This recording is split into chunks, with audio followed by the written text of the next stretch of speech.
Kalaban ng bayan, gusto kong patayin, mga komunista. These are just a few of the many things hurled by the Dutertes against critics of the controversial confidential funds that have now been stripped off by the lower house from the Office of the Vice President, the DepEd, and some other agencies. Our guest tonight is one of the most vocal critics of these confidential funds.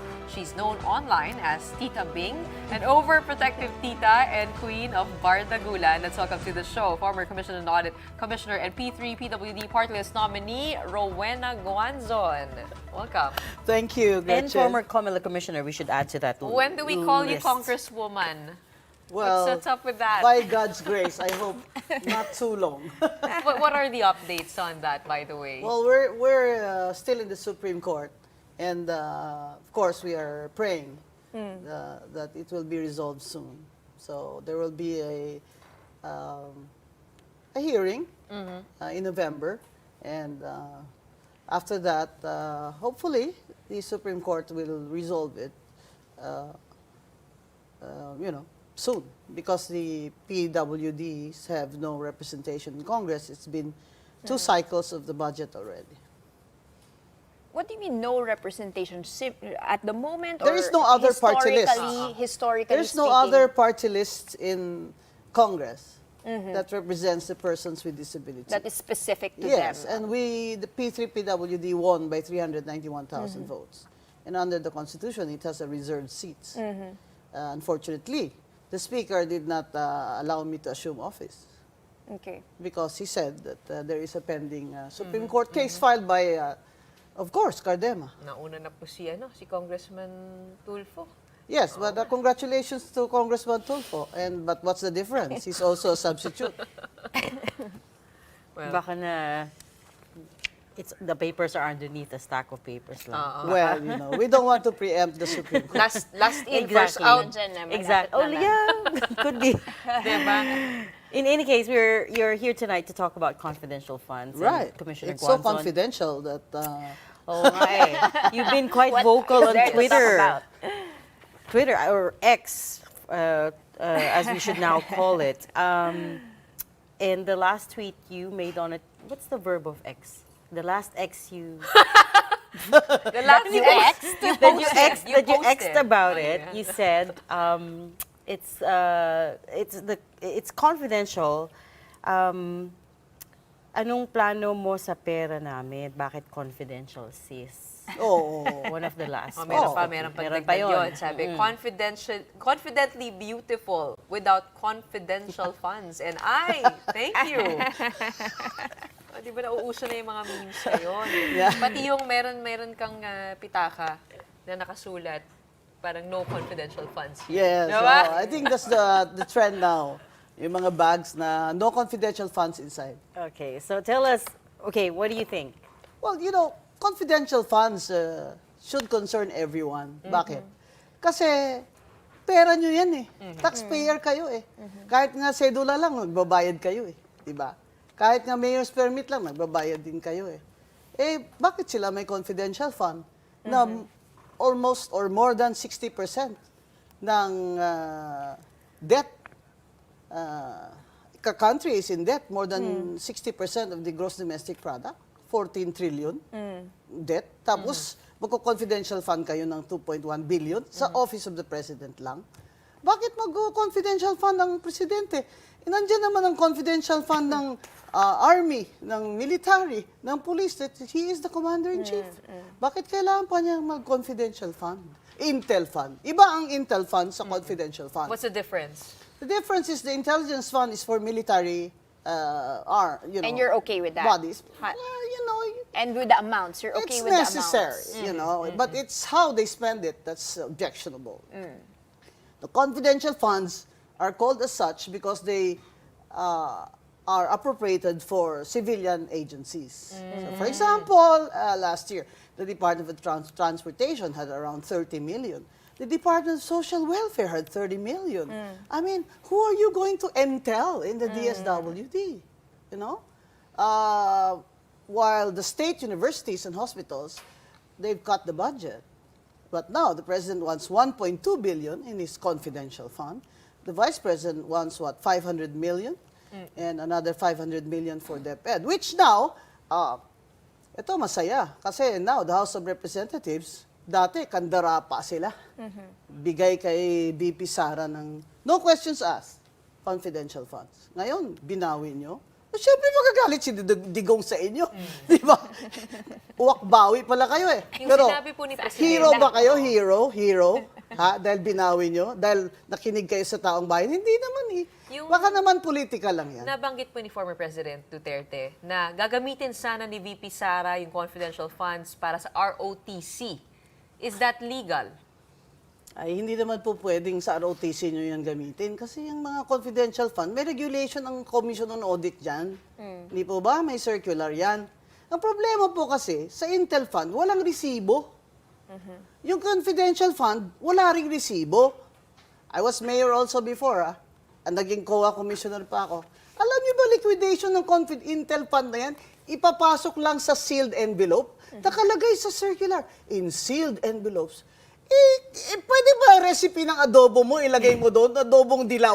Ilagay mo doon sa sealed envelope. Hindi ba yan papasa sa COA? Kasi sealed envelope yan eh. That's what I've been saying, that the Congress, aside from doing the Filipino people a favor, so it speaks, magpasa na kayo ng batas na nililimitan nyo yung confidential fund zero sa civilian agencies. At ang Intel funds ay may batas na nag-regulate kung paano yan gagastusin. Senator Sonny Angara was defending the confidential fund of the president, saying that he is the head of state, merong mga bagay na siya lang nakakaalam at nakakakita. Hindi ko alam kung ano alam niya.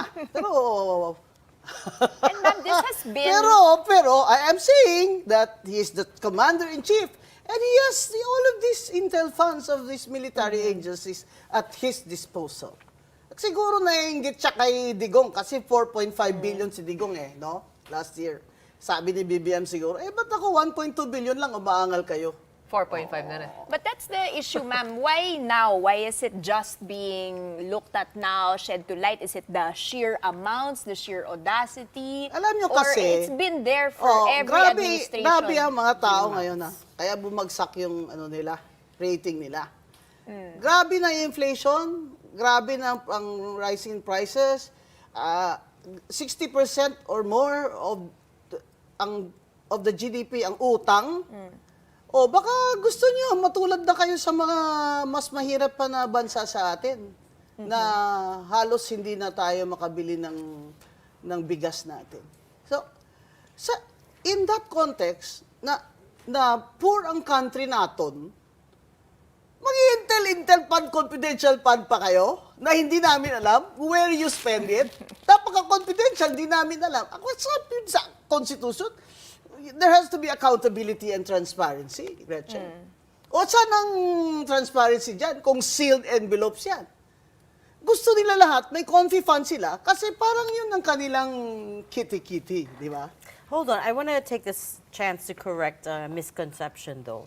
Confidential funds are audited kasi a lot of people assume that they're unauditable, but they are funds are also audited. Yes, There is they're a COA audited. circular. They can be audited. It's just that, as you pointed out, the rules No on receipts. liquidation are unclear. No receipts are required. It's in the Correct. circular. You read it. So what happens to that sealed envelope? Who gets to read it? Who The gets to COA. check it? The Sila COA lang. auditor. Okay. Yeah. Okay. And So it's really in case them. of national agencies, the office of the chair of COA has a specific officer there in the rank of director. If there are further questions, what happens then?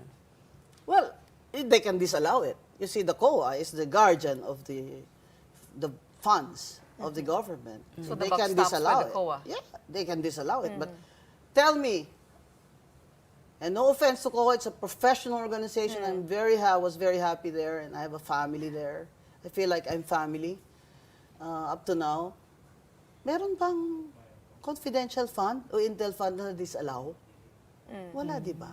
But how would that happen, ma'am? Because if that's already been voted on, deliberated on by the budget, and it's part already of that, how do you take away the allocation for that? As what are you What do you proposing? mean, take Just it away? completely Oh. abolish or realign it?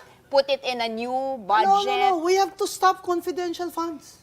And where would we put the money, ma'am? But put it in social services. Okay. Put it in state universities. Put it in hospitals. Give it to persons with disability. You know, give the persons with disability their monthly assistance fund. You know, the senior citizens who are indigent, give them that. There's But so ma'am, many just things you from a can practical do with so many perspective. billions of pesos, and you want it in confidential funds. But from a practical perspective, how can we decide on where this money would go? Wouldn't that Well, take that's deliberations that's from the the House? job. Diba? That's the job Parang- of the Congress because yeah, it it's holds going the to purse. take a whole other But it deliberation holds of the person. Now, why are they withdrawing Where will we it put from it? VP Sara? Why are they withdrawing it from all the civilian? All of a sudden, they have a hallelujah. They found the Holy Grail.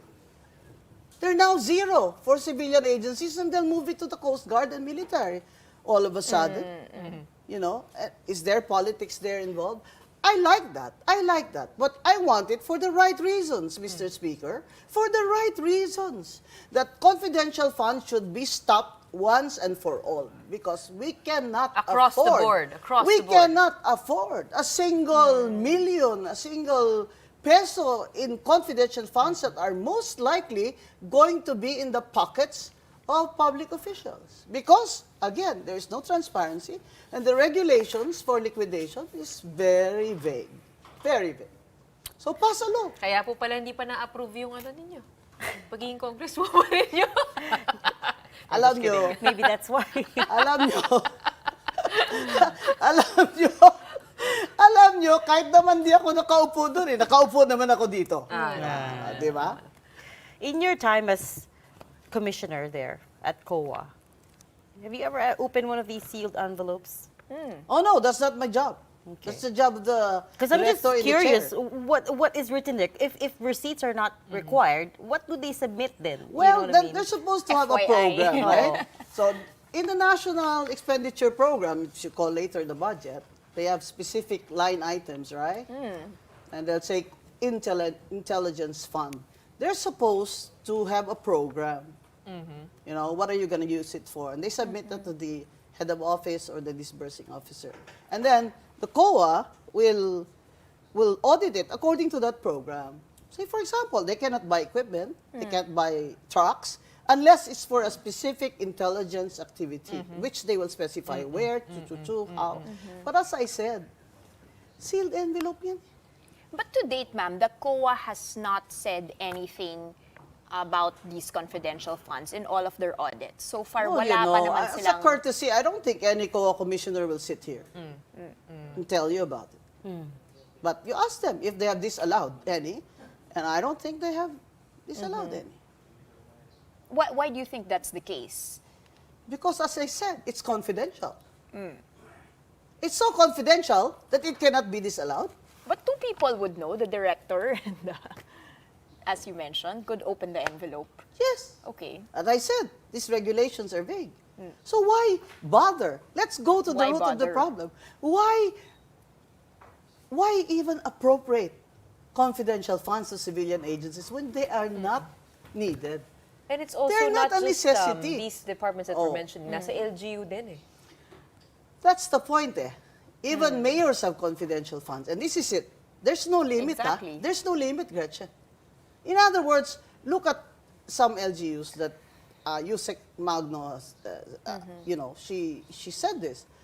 The confidential funds of some LGUs have a bigger share of the pie than social programs. Like, let's say, hospitalization. Diba? Who gets to say how much they can appropriate? Only the Sangguniang Panlunsod, and that's very political. You don't buy the argument that they need it for peace and order? Oh, bull. Oh, bull. Is I there was, I was mayor, you know, and mayors don't need intel funds for peace and order. They should have to put it in the MOOE. Maintenance and operating expense.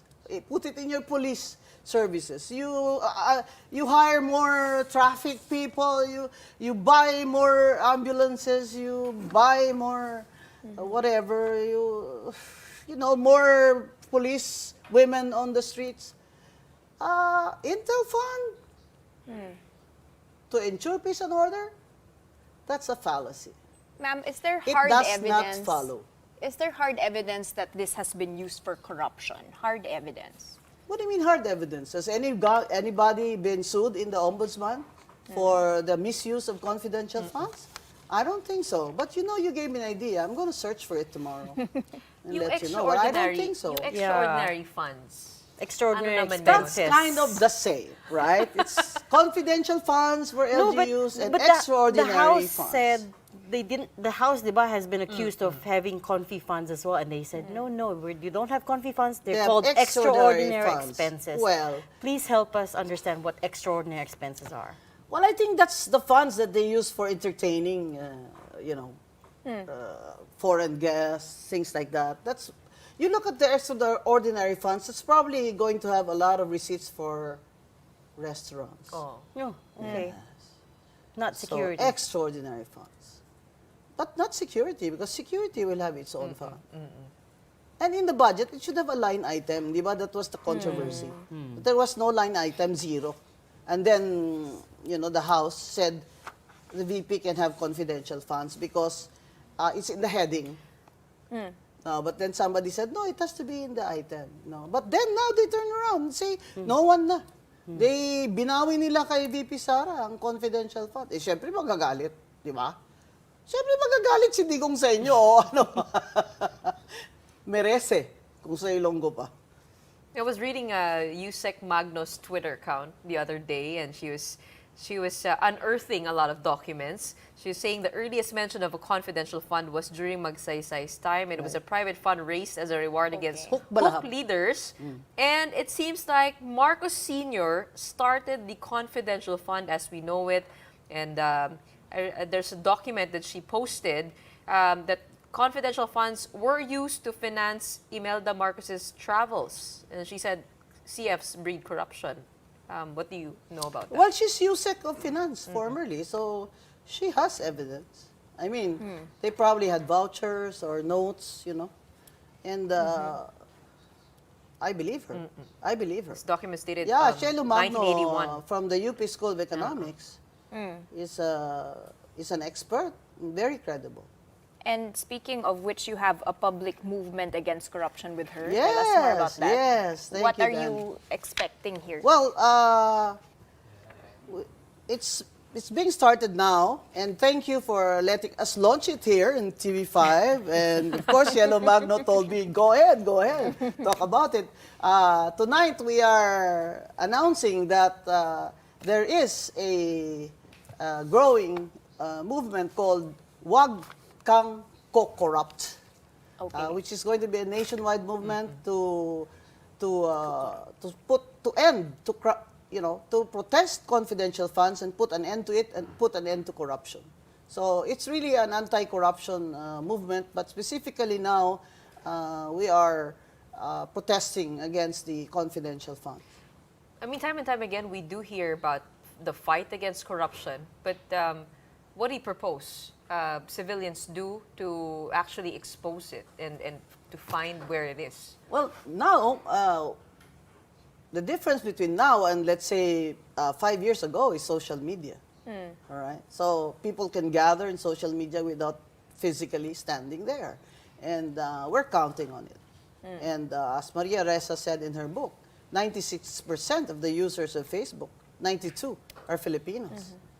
So where are the 8%? I mean, 92% of Facebook users, kayo, Pilipino kayo. At may karapatan kayo sa lahat ng ginagawa ng gobyerno nyo, lalo na sa pera, kung paano nila ginagastos. May karapatan po kayong tumutol dyan pag alam na natin na ina-abuse na nila at open sa abuse ito. Madali lang naman eh. Gusto ng Congress, i-stop yung confidential funds, edi pumasa kayo ng batas. Wala nang... You know, when we were in Comelec, I'm very proud to say, lahat kami commissioners, sabi namin, wala kaming confidential fund. Zero. Gusto lang ni Chairman Andy Bautista, confidential fund, 8 million. No, But we you passed... shot it down. We passed a resolution. Yeah. And I spoke with Senator Legarda in the Senate Finance Committee, and I spoke with Congressman Nograles in the Congress Finance Committee, and I told him, I spoke to him on the phone, and I said, we are willing to appear, to tell you that we don't need it.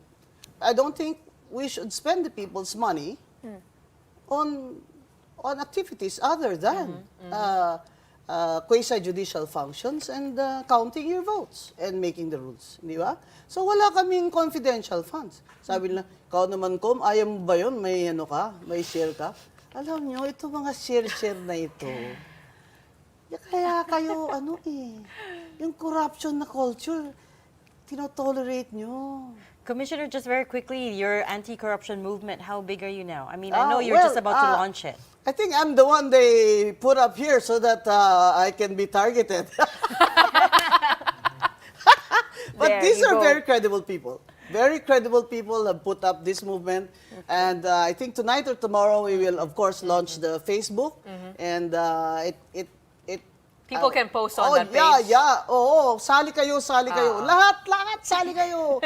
Vendors, tricycle drivers, tambay, You know, sali kayo. But what I Oo. love about what USEC Magno is doing, that she's unearthing actual numbers and data to back her accusations. Diyan, lalabas dyan lahat sa Facebook post. Tsaka meron siyang page na yan. tutorial teaching people how to find these confidential funds data. Yes. If you're going to write about it, if you're going to want to see it She's close. basically giving us all a crash course on economics, And on we need finance, that. on statistics. And how to Yeah. look for the information that we need, Yeah. which we are entitled to as citizens of this Yeah, nation. that's what the Facebook page will give the public. Tuturuan nyo kami kung oo. paano hanapin. Gusto ko nga kung paano Tagalogin yan, di ba? Tama yan. Mga tao, maintindihan nila. Pero sa ngayon, may utang.